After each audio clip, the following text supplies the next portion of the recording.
Hello comics fans, कैसे हैं आप लोग। इंडियन कॉमिक्स गॉड आपका अपने चैनल में स्वागत करता है। दोस्तों, आज मैं आपके लेकर आया हूं वर्ल्ड टेररिज्म सीरीज की अगली comics Ronin. Friends, adventure in Japan starts now. Let's begin. Ronin, a samurai with no master. एक अपराधी लड़की जो नेशनल हीरो बनी। उगते सूरज की धरती जापान, जिसे वायलेंट लैंड भी कहते हैं, क्योंकि लगभग प्रत्येक साल कम से कम एक बड़ा टाइफून इसके तटों पर भारी तबाही लाता है। कुछ तबाहियां जमीन के नीचे से आती हैं, जैसे लावा उगलते लगभग 200 सक्रिय ज्वालामुखी और तबाही मचाते तीव्र भूकंप।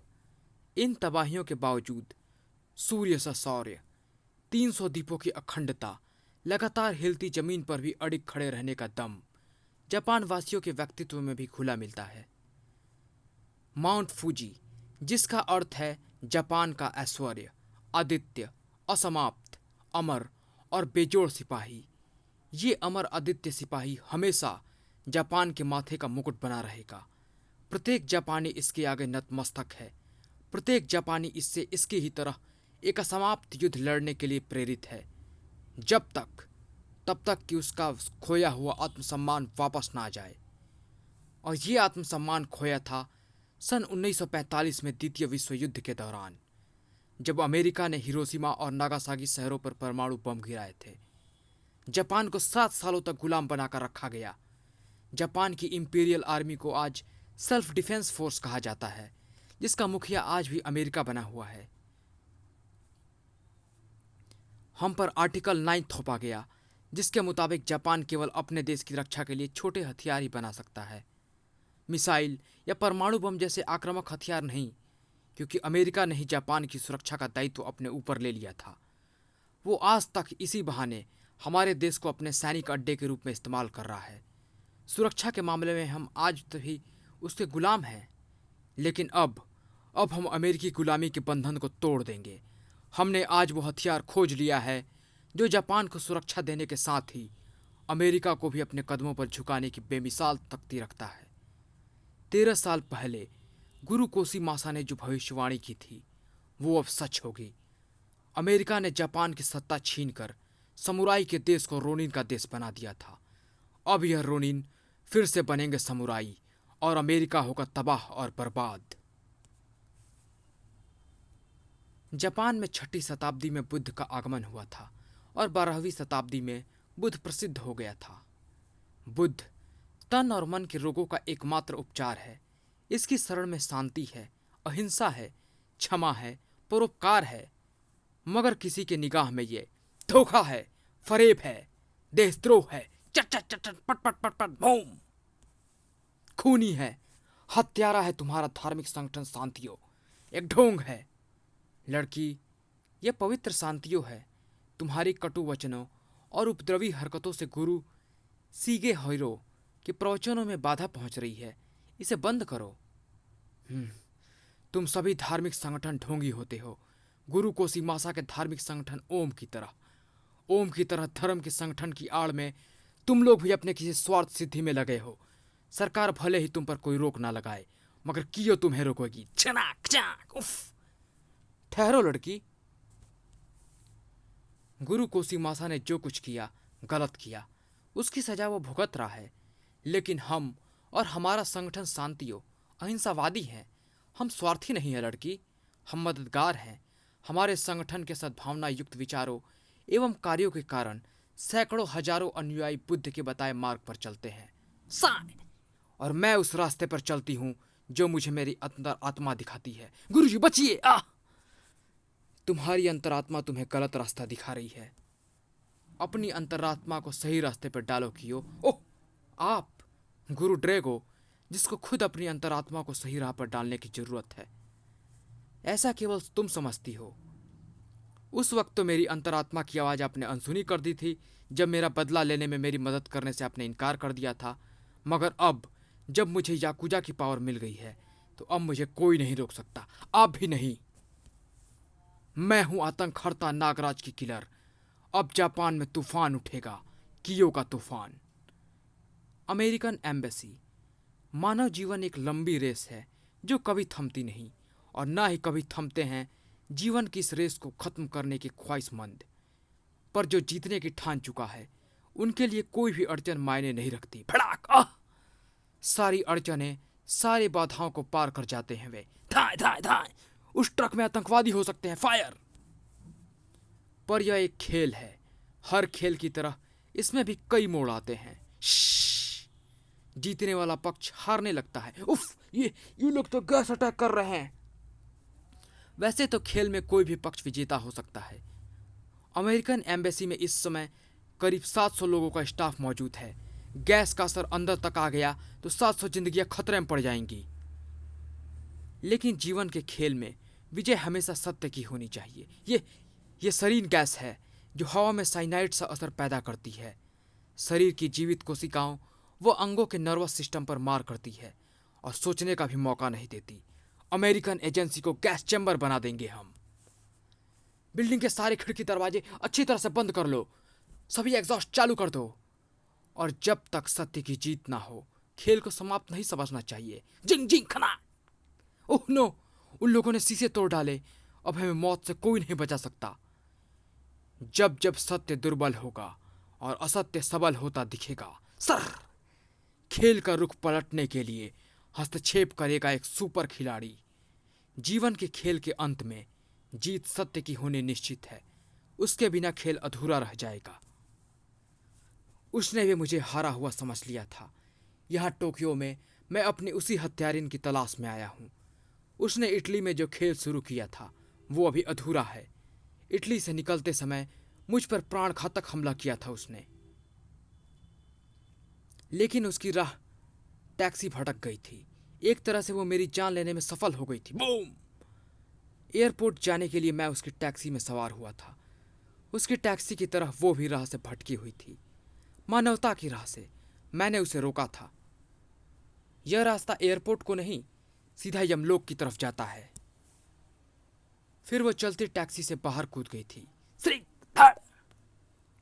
और मेरे समेत टैक्सी गहरी खाई में समा गई थी। टैक्सी के सभी दरवाजे खिड़कियां लॉक्ड थे।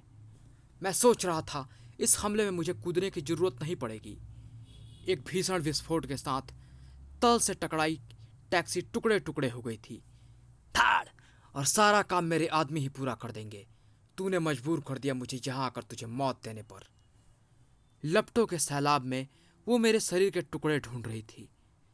मैंने नागराज की मौत की सुपारी ली है। मुझे उसकी मौत की पुष्टि करनी होगी। मेरी लाश देखना चाहती थी वो। ओह! यह भी मुझे लाश बनाने का ख्वाहिशमंद है। अत्यंत घातक सरीन गैस से तू कैसे बच गया ये तो मुझे नहीं पता, लेकिन अब डेडली के वायरस का अटैक तुझे मौत की घाट उतार देंगे। यह है एंथ्रेक्स वायरस का हमला। सरीन एक नर्व गैस है जो तुरंत नर्वस सिस्टम को कुंद कर देती है। लेकिन यह बात वह भी नहीं जानता कि मैं अभी तक उसके संपर्क से बचा हुआ हूं। एंथ्रेक्स वायरस एक बायोलॉजिकल वेपन है जो पशु और इंसानों को होने वाली एक खतरनाक बीमारी है जो बेसिलस एंथ्रेसिस नामक बैक्टीरिया के कारण होती है। इससे संक्रमित प्राणी के शरीर का तापमान खतरनाक स्तर तक बढ़ जाता है जिसके कारण मौत पक्की है। धाड़! वो भी मेरी मौत का पक्का विश्वास करना चाहती थी। कमाल है, सरीन के बाद एंथ्रेक्स वायरस का हमला भी बचा गया, मगर कैसे? हाँ, क्योंकि मेरे शरीर में खून के साथ जहर दौड़ता है जिसमें दुनिया का कोई भी वायरस जिंदा नहीं बचता। लेकिन शायद मेरी हत्यारिन के जीवन का सबसे बड़ा अचंभा था। जलती हुई इस कार में मुझे ही ढूंढ रही हो ना? लेकिन केवल एक पल, फिर वह बिजली की तरह मुझ पर टूट पड़ी थी। सर! यस! जापानी मार्शल आर्ट्स की मास्टर थी वो, एक उम्दा समुराई फाइटर। अब तक मुझसे टकराए सभी फाइटर्स में सर्वश्रेष्ठ। सरीन गैस तेरे मस्तिष्क के स्नायुओं को जरूर लकवाग्रस्त कर देगी क्योंकि इसमें वायरस नहीं है। उफ! उसकी कटाना मौत का चक्रवात बन गई थी। मेरे सर्प सैनिक कट कट कर गिर रहे थे। उसका हर वार जानलेवा था। धाड़! देख, मुझ पर इस गैस का असर हो रहा है। बला किसी तेजी के साथ मुझे कई जख्म दे गई थी वो। एक बार की चकरा गया था मैं। इस शैतान डेडली की नर्व गैस ने भी मेरे मस्तिष्क को उसी तरह चकरा दिया है। कुछ देर के लिए मुझे अपना ध्यान इस लड़ाई पर केंद्रित करना होगा। उफ! चोट गहरी लगी है, लेकिन नर्व गैस नसों को सुन्न कर रही है। दर्द महसूस नहीं हो रहा। अब तेरी रगों से छूट रहे हैं खून के फव्वारे। थाड़! यही खून तेरी रगों में भी जिंदगी बनकर दौड़ रहा है। अब बचा ले अपनी जिंदगी, क्योंकि अब तेरा शरीर आखिरी सांस तक जगह जगह से खून उगलेगा। यह खून नागराज की रगों में जिंदगी बनकर नहीं बहता। निर्दोष मासूम लोगों का सुकून नागराज को जिंदगी देता है। आखिरी सांस तक नागराज उस सुकून के लिए अपना खून बहाता रहेगा। स्क्रिच! मेरे जिस्म मेरे इसी खून में रहने वाले नाग भर देंगे, और फिर आतंकवाद का सर कुचलने के लिए जिस्म में और खून बन जाएगा। डेडली, अब देख कि आतंकवाद के लहू में जब आतंकवाद के दुश्मन के लहू का एक भी कतरा आकर मिलता है तो क्या होता है। एम्बेसी में हैरानी थी। हैरानी है कि गैस हमले के बाद भी हम जिंदा कैसे हैं, उसकी बदौलत। नागराज एम्बेसी की छत पर जा पहुंचा था। आओ शीतनाग, आओ। नागराज, तुम्हारे आदेशानुसार मैंने एम्बेसी के चारों ओर फैले विषैली गैस के वेपर्स को शीत किरणों से जमा दिया है। अब वेपर्स जल कणों में बदलकर भूमि पर गिर जाएंगे। शीतनाग, आज तुम्हारे कारण कई 100 जानें बच गईं। अब मुझे उस जापानी लड़ाकी को खोजना है जिसने मुझे मौत के सोने में पहुंचा दिया था। इस घटना से अमेरिका दहल गया था। ये हमला अमेरिकी एम्बेसी पर नहीं, अमेरिका पर हुआ है, जिसमें 25 अमेरिकी मारे गए हैं। हमलावरों को भले ही नागराज ने समाप्त कर दिया हो, लेकिन हमला किसी की साजिश है। जापानी सुरक्षा एजेंसी इस बात का पता अभी तक नहीं लगा पाई है। मैं यहाँ जापान में अमेरिकी राजदूत हूँ। अमेरिका अपने एक भी नागरिक पर जुल्म बर्दाश्त नहीं कर सकता। अगर जल्द ही जापानी सुरक्षा एजेंसीज ने इस मामले में कुछ न किया तो यहाँ हुई 25 अमेरिकियों की मौत के लिए FBI यहाँ आकर केस दर्ज करेगी और खुद ही जांच करेगी। मिस्टर एम्बेसडर, जापान गुनहगारों को जल्द सजा दिलवाएगा। हमने ये केस मिस्टर जेटली को सौंप दिया है। जिसके आगे जिंदा जवान न खोले तो मुर्दा बनते सेकंड नहीं लगता। जेटली जापानी मिलिट्री इंटेलिजेंस के एक धुरंधर और अनुभवी जासूस थे। ये अपने पद से रिटायर हो चुके हैं, लेकिन अपने बेमिसाल क्षमताओं के कारण ये अभी भी बेस्ट हैं। मुझे इस केस में ओम के गुरु कोशिमासा का हाथ लगता है। ओम को तो 13 साल पहले बैन कर दिया गया था और कोशिमासा जापान की किसी हाई सिक्योरिटी जेल में बंद है, जिसका पता उच्च न्यायिक अधिकारियों के अलावा कोई नहीं जानता। आप बिल्कुल ठीक कहते हैं, लेकिन 13 साल पहले ओम को इसलिए बैन किया गया था क्योंकि एक धार्मिक संस्था की आड़ लेकर गुरु कोशिमासा ने ही तब भी सरीन अटैक किया था, जिसमें 75 अमेरिकी मारे गए थे। इसी हमले का शिकार होकर मारा गया था एंटी कल्ट लॉयर टोमोशोगो भी, जो ओम के खिलाफ था। गुरु कोशिमासा अमेरिकी सरकार द्वारा लागू किए गए आर्टिकल 9 का विरोधी था और इसलिए वो अमेरिका से पैर रखता था। वो जापान वासियों को भड़काता था। याद कीजिए अमेरिका विरोधी कोशिमासा की वो भविष्यवाणियां कि एक दिन अमेरिका जापान पर हमला करेगा, तब एक मसीहा अग्निपुरुष उत्पन्न होगा और जापान की रक्षा करेगा। न्यूज़। ओम संस्था के अनुयायियों ने ली एम्बेसी घटना की जिम्मेदारी। ओम अनुयायियों का आरोप, अमेरिका की दादागिरी। अमेरिकियों ने एम्बेसी साइट का किराया भी नहीं चुकाया। ओम ने अमेरिकियों को जापान छोड़ने की चेतावनी दी। ओम फिर से सर उठा रहा है। उसका सिर कुचलना होगा। जापान सरकार या तो कोशिमासा को तुरंत मौत की सजा दे या उसे अमेरिका को सौंप दे। टोक्यो। समुराई की उस जादूगरनी की कटाना ने लहूलुहान कर दिया था मेरे जिस्म को, मगर मेरे जख्म तुरंत ही भरते चले गए। पर मुझे किल किए बिना उसका वहां से हिलने का इरादा नहीं था। साय साय साय साय साय! मेरे अंगों को सुन्न कर दिया था उसके वारों ने। छुरियों के वार मेरे नसों पर किए गए थे। वो खुद भी तो एक छुरी की सी थी। थम! उतनी ही तेज, साक! उतनी ही घातक। था था! छुरियों से गुथा शरीर तीरों से बिंध गया था। मर्म स्थलों पर सटीक प्रहार किए थे उसने। मैं अपने होश खो रहा था और अपने अंत से मिलने चल पड़ा था। मर रहा था आतंकवाद का यमराज। मेरी आत्मा ने जिस्म से निकलने के बाद उसे मेरे नब्ज टटोलते देखा। आखिर किसी को मेरी मौत का आसानी से विश्वास होता भी कैसे? हथियार धोखा दे सकते थे, लेकिन मेरी सांसें और नब्ज मुझे धोखा दे चुकी थी। विजय, कामयाबी, अब मैं निश्चित होकर टोक्यो लौट सकती हूँ। उसे भी हो गया था मेरी मृत्यु का विश्वास। वो जापानी लड़की थी, जापानी मार्शल आर्ट्स की माहिर। इन सबसे खतरनाक बात यह है कि उसने जापान के सबसे बदनाम माफिया संगठन यामागुची गामी के सबसे बड़े ग्रुप याकुजा की यूनिफॉर्म पहनी हुई थी, यानी कि वो एक मुजरिम थी। यहाँ जापान में आकर अभी मैं उसकी तलाश शुरू भी नहीं कर पाया था कि अमेरिकन एम्बेसी पर सरीन अटैक हो गया और मुझे भी आतंकवादियों से मुकाबले के लिए उस घटना में कूदना पड़ा। इसी अस्त्र से मुझे मृत्यु दी गई थी। टोक्यो की इस गली शाइफू में समुराई अस्त्र बनाने वाले कारीगरों की घर घर में फैक्ट्रियां हैं। क्या आप बता सकते हैं कि यह छुरी किस कारखाने में बनी है? चूजो के कारखाने में। चूजो, ये अस्त्र तुम्ही ने बनाया है? जी हाँ, मैं यह जानना चाहता हूँ तुमने यह छुरी किसके लिए बनाई थी? तुम कौन हो? नागराज।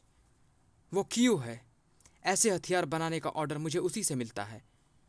वो मुझे कहाँ मिलेगी? शी शाई रेस्टोरेंट। मैम, आपके लिए ये तोहफा भेजा है किसी ने। इस तोहफे पर डेकोरेटिव नोट तुमने जानबूझकर नहीं बांधी या भूल गए? दोनों ही सूरतों में तुम्हें इस गुस्ताखी की सजा तो भुगतनी ही होगी। खनाक। तुम्हें अच्छी तरह से पता है कि तोहफे पर डेकोरेटिव नोट का ना बांधा जाना शत्रुता का प्रतीक है। अपना यह गुस्सा उस पर मत निकालो कियो, क्योंकि वो सिर्फ कुरियर बॉय का काम कर रहा है। तुम्हें यह तोहफा मैंने भेजा है। नागराज, तुम जिंदा हो? तुम्हारे सामने हूं।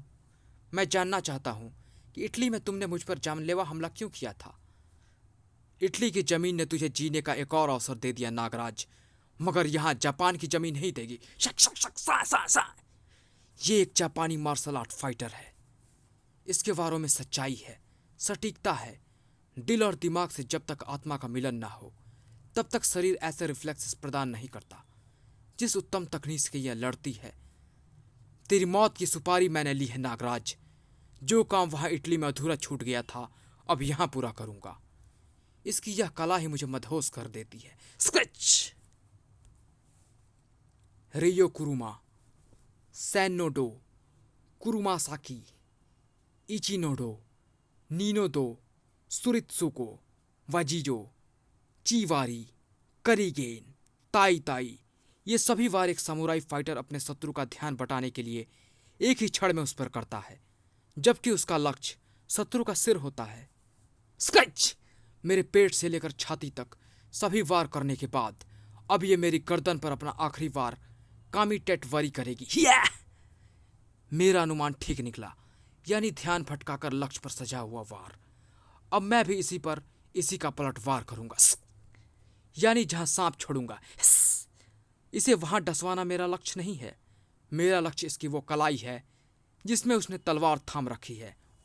और यह सांप जहरीला नहीं है, लेकिन यह बात क्यों नहीं जानती। थड़, उफ, खनाक। यह भी आम अनजान इंसान की तरह सांप के काटने से जरूर घबरा जाएगी, जिसका फायदा मुझे होगा। अब हाथ पांव को कष्ट दिया तो कष्ट के साथ मरोगी। बताओ, मेरी मौत को अपना लक्ष्य क्यों बनाया तुमने? क्यों मारना चाहती हो मुझे? मुझे तुम्हारी मौत की सुपारी मिली थी। मेरा लक्ष्य अपने पापा के हत्यारे से बदला लेना, जिसके लिए मुझे याकुजा की ताकत चाहिए थी, और याकुजा ने उस ताकत के लिए तुम्हारी मौत की शर्त रखी थी। याकुजा को मेरी सुपारी किसने दी थी? हमारे पास कैश का पैकेट आया था जिसमें तुम्हें खत्म कर देने का नोट लगा था। ये सच बोल रही है। एक सच्चा योद्धा कभी झूठ नहीं बोलता। बदले की भावना अपने दिल से निकाल दो कियो, और अपना रास्ता बदल लो। बदला वो आग है जिसमें इंसान खुद भी जल जाता है। देखो, नफरत ने तुम्हारे सुंदर चेहरे को विकृत कर दिया है। इसे फिर से मौत का चेहरा विकृत ही होता है नागराज। मैं जो कर रही हूं वो ठीक कर रही हूं। खनाक। और जो कुछ मुझे करना है वो मैं करके रहूंगी। अब मेरे रास्ते में भले ही नागराज आए या यमराज, मैं रुकने वाली नहीं। इसे मैं क्या सजा देता? यह भटकी हुई है, इसे तो खुद मदद की जरूरत है। समय मिला तो मैं इसकी मदद करूंगा। लेकिन क्या मुझे समय मिल पाएगा? जिसने भी जापान में मेरी सुपारी दी होगी उसके इरादे बहुत खतरनाक होंगे, क्योंकि आतंकहर्ता नागराज की मौत वही चाह सकता है जिसे फैलाना हो गंभीर आतंक। क्या आने वाले दिनों में यह शांत और खूबसूरत देश आतंकवाद से ढलने वाला है? ये शांति पसंद भोले भाले लोग जो हल पर अपने कैरियर के लिए घड़ी की सुइयों के साथ भागे चले जाते हैं, क्या दुनिया के सबसे बड़े तूफान को झेलने को तैयार होंगे? शायद नहीं। खौफ फैलाने वाले बेखौफ ही होते हैं। हम फ्यूरियस 5 के सभी सदस्य आपकी लंबू आयु के लिए बुद्ध से प्रार्थना करते हैं। डेडली मारा गया, लेकिन हम भी आपके हर आदेश पर अपने प्राण न्यौछावर करेंगे। अब आज़ादी करीब है, मगर उसके लिए संघर्ष करना होगा। मैं फुच्चू जेल में पहुंच चुका हूं। ओम ओम ओम। फुच्चू जेल। जिसका मन चीख रहा हो उसे अपनी जुबान पर लटके चुप्पी के ताले को तोड़ देना चाहिए। 13 सालों से तुम्हारा मन अशांत है, मगर जुबान चुप। इस चुप्पी को तोड़ दो गुरु को सीमा सा। अरे, मैं इन्हें चीले समझ रहा था। ये हैंग ग्लाइडर्स हैं। ये हमारी ओर आ रहे हैं। ये ग्लाइडिंग एरिया नहीं है। कंट्रोल रूम को मैसेज दो और मशीन गन्स के रुख उनकी तरफ मोड़ दो। Boom boom. उफ, ये लोग सुसाइड अटैकर्स हैं। उफ, एक ग्लाइडर मैन जेल सिक्योरिटी की बैरक से टकराकर फट गया है। जिंग जिंग जिंग जिंग। ऐसे लड़ाकों के बारे में द्वितीय विश्व युद्ध में सुना था। इस अटैक को कामिकाजे कहते हैं। कामिकाजे अटैकर्स को बॉडी क्रैशिंग मशीन पर भेजा जाता था। बूम। जिस तरह मधुमक्खी डंक मारने के बाद खुद भी खत्म हो जाती है, ठीक उसी तरह ये अटैकर्स भी अपना काम खत्म करने के साथ ही खत्म होते चले जाते हैं।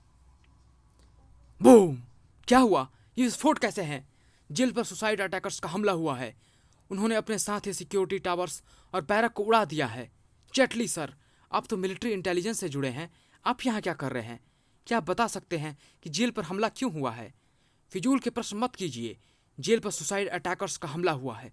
आप लोग कोई सुरक्षित जगह देखिए। हम तो यहाँ कैदियों के लिविंग कंडीशन पर कवरेज लेने आए थे, लेकिन यहाँ तो ब्रेकिंग न्यूज़ हाथ लग गई। फ्यूरियस 5, हमारे फ्लाइंग स्क्वाड्स ने जेल की अधिकांश सिक्योरिटी को ध्वस्त करके हमारा जेल के अंदर पहुंचने का रास्ता बना दिया है। खचा खचा। अब यहाँ से बची खुची सिक्योरिटी को खत्म करके हमें अपना काम पूरा करना है। फून दो। ओह, हमारी गनों की नाल पिघल गई।